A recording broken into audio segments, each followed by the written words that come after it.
Turkish role का नाम तो हम सब ने बहुत बार सुना है, पर इसे बनाना इतना ज़्यादा आसान है और हम इसकी प्लेटिंग कुछ इस तरीके से भी कर सकते हैं। तो just add spices with Deepti आप सभी का वेलकम करती है आज की स्वीट रेसिपी टर्किश रोल के साथ, जो इतनी ज़्यादा माउथ मेल्टिंग और सॉफ्ट बनी है कि मुंह में जाते ही घुल जाए। तो एक बार बनाना तो बनता है। तो शुरू करते हैं इस रेसिपी को। इसे बनाने के लिए एक ट्रे में मैंने घी डाला है, जो सिर्फ ग्रीस करने जितना ही डाला है। तो हम चाहें तो बटर से भी ग्रीस कर सकते हैं, चाहे हम घी से। तो एक ब्रश की हेल्प से मैंने इस घी को चारों तरफ फैला लिया है। इसके अलावा और हमें घी की ज़रूरत बिल्कुल भी नहीं है। अब मैंने नारियल का बुरादा लिया है, जो इजीली मार्केट में मिल जाता है, तो उसे हमें लेयर करके लगाना है। तो हमें नारियल के बुरादे को इतना लगाना है कि नीचे की लेयर हमारी ट्रे की वो हमें दिखाई ना दे। और जो लोग नारियल नहीं खाते हैं उनके लिए भी एक दूसरे तरीके से मैंने बनाई है, उसे भी बताऊंगी, क्योंकि मेरी बेटी नारियल नहीं खाती है, तो मैंने उसे किस तरीके से बनाया है। तो मैंने इसकी लेयरिंग अच्छे से कर दी है इस बुरादे के साथ। देखिए नीचे की लेयर बिल्कुल नहीं दिख रही है। करीब 3 से 4 चम्मच के करीब ये बुरादा इसमें लगा होगा।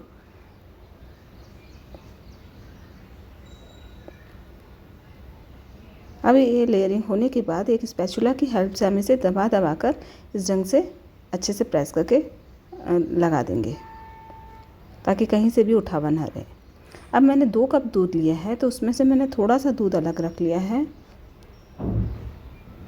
देखिए कुछ इतना सा एक दूध को गर्म होने के लिए रख दिया है। और साथ ही मैंने इसमें 4 चम्मच चीनी डाली है, जो बिल्कुल सफिशिएंट है। बहुत ज़्यादा इसे मीठा नहीं करते हैं, तो बिल्कुल लाइट स्वीट सा मीठा रहता है ये। अब आज मैंने इससे बनाया है कस्टर्ड पाउडर से। आप चाहें तो कॉर्नफ्लोर से बना सकते हैं, चाहे आधा कॉर्नफ्लोर और आधा मैदा भी मिक्स कर सकते हैं। तो मैंने यहाँ 3 चम्मच कस्टर्ड पाउडर लिया है 2 कप दूध के हिसाब से। तो आप नाप तोल का बिल्कुल ध्यान रखिएगा, मैंने इंग्रेडिएंट सारे डिस्क्रिप्शन बॉक्स में लिखे हैं। अब जो दूध हमने निकाला था उसे अच्छे से घोल लिया है। देखिए इस ढंग से कस्टर्ड को पूरा अच्छे से मिक्स कर लिया है, कि ताकि इसमें कोई भी लम्स ना रहे, और गर्म दूध में इसे मिक्स कर दिया है। अब गैस की आंच को मैंने तेज़ रखा और फटाफट इसे हिलाते हुए इस ढंग से गाढ़ा होने तक इसे पकाया है। तो इसकी कंसिस्टेंसी कुछ इस तरीके की हमें चाहिए।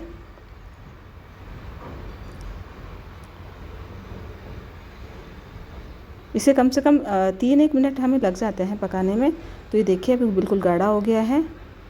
तो इस ट्रे के ऊपर हमें इस ढंग से इसे फैलाना है।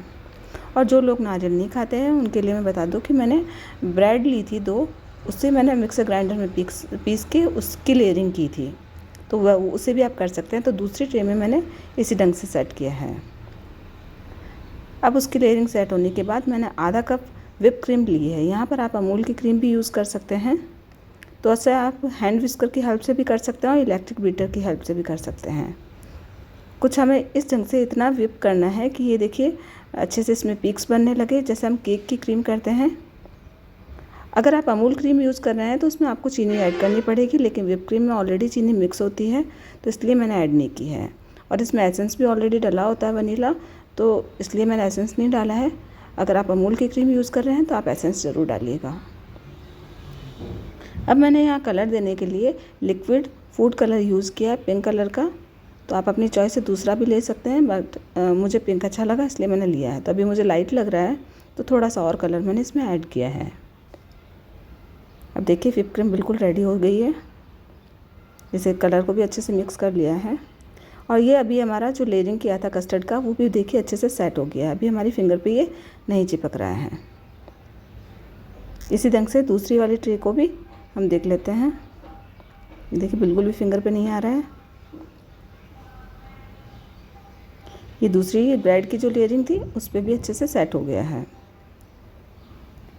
अब एक मैंने कॉर्न लिया है, इस कॉर्न के अंदर हमें व्हिप क्रीम को डालना है। इससे आसानी से हमारी इक्वल लेयरिंग होगी। तो मैंने इस कॉर्न को अच्छे से फिल कर लिया। पहले इसमें कोई नोज़ल नहीं लगानी है, आप डायरेक्ट भी कर सकते हैं, मैं आगे दिखाऊंगी, पर उससे लेयरिंग इक्वल ना होगी तो मुश्किल होगी, वरना आप डायरेक्ट भी कर सकते हैं।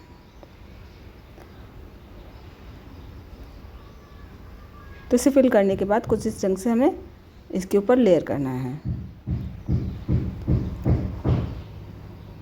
ये स्वीट बहुत जल्दी बन जाती है और इतनी ज़्यादा माउथ मेल्टिंग है कि मुंह में जाते ही पता ही नहीं चलता, एकदम घुल जाती है। तो एक बार आप इसे ज़रूर बनाइएगा, बिल्कुल लाइट वेट जिसे कहते हैं ना, वैसी ही स्वीट है ये, और आप लोग इसे ज़रूर पसंद करेंगे। देखिए यहाँ पे क्रीम थोड़ी सी कम पड़ गई थी तो मैंने डायरेक्ट स्पैचुला से लगाई है। तो आप डायरेक्ट इस ढंग से भी लेयरिंग कर सकते हैं, या फिर अगर पॉलीथीन में डाल के भी, दूध के जो पॉलीथीन होते हैं उसमें डाल के भी लेयरिंग कर सकते हैं। इसी ढंग से मैंने दूसरी ट्रे में भी फैला लिया है।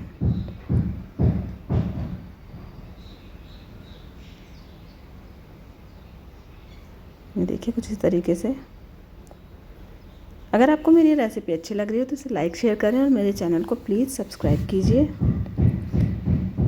अब इसे फैलाने के बाद इसके ऊपर थोड़ा सा नारियल का बुरादा और लगाएंगे, बिल्कुल ज़रा सा। हमें पहले की तरह लेयरिंग नहीं करनी है, बस थोड़ा सा ही लगाना है। देखिए कुछ इस तरीके से। और मैंने इसे कट करके इसके रोल बना लिए हैं। रोल किस तरीके से बनाएं आगे दूसरी ट्रे से मैं दिखाती हूँ। तो इसे भी मैंने डेकोरेट किया है पिस्ता और कुछ मेरे पास केक के लिए छोटी शुगर बॉल्स थी, उससे किया है। अब इस ढंग से मैंने उस ट्रे को भी इसी ढंग से कट किया था। हम चाहें तो इस ढंग से भी प्लेटिंग कर सकते हैं अगर हम रोल नहीं बनाना चाहते तो। देखिए कितनी आसानी से निकल गया है। और अब रोल किस ढंग से बनाना है वो बताती हूँ। तो देखिए बिल्कुल हल्का सा इसे उठाना है स्पैचुला की हेल्प से और इस ढंग से इसे मोड़ना है। 1 या 2 रोल में बनाने में प्रॉब्लम होगी, उसके बाद ये आसानी से फोल्ड हो जाते हैं। ये देखिए कितनी आसानी से मुड़ गया है। इसे हम प्लेट में निकाल लेंगे। और जहाँ कहीं से अगर आपको टूटता हुआ लग भी रहा है तो वापस नारियल के बुरादे या ब्रेड से हम फिर से कोटिंग इसे ऊपर से कर सकते हैं, तो कोई प्रॉब्लम नहीं है, इसे बहुत आसानी से बन जाते हैं। तो इस ढंग से रोल बना के भी हम इसे सर्व कर सकते हैं, और चाहे तो आप डायरेक्टली इसकी प्लेटिंग कर सकते हैं। दोनों ही तरीके से बहुत सुंदर लगते हैं। देखिए कितनी आसानी से बन रहे हैं। तो आपसे भी 1 या 2 रोल बनाने के बाद बहुत आसानी से बन जाएगा।